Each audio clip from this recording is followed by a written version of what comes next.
कोल्हापूर लोकसभा मतदारसंघात महाविकास आघाडीकडून श्रीमंत शाहू महाराज छत्रपती आणि महायुतीकडून संजय मंडलिक रिंगणात होते। महाविकास आघाडीचे घटक पक्ष असलेल्या सर्वांनीच श्रीमंत शाहू महाराज छत्रपतींचा जोमानं प्रचार केला। करवीर मतदारसंघातील काँग्रेसचे आमदार स्वर्गीय पी.एन. पाटील यांनी करवीरमध्ये प्रचाराची धुरा सांभाळली।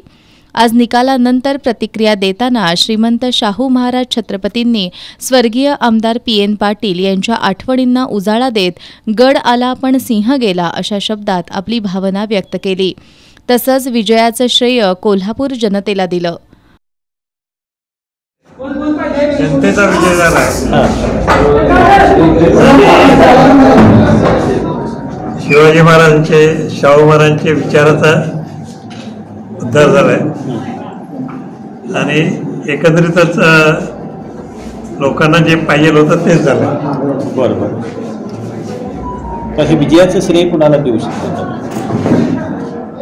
विजयाचं श्रेय पहिले जनतेला दिलं पाहिजे आणि आमचा सिंह जो होता तो गेला, तर सिंह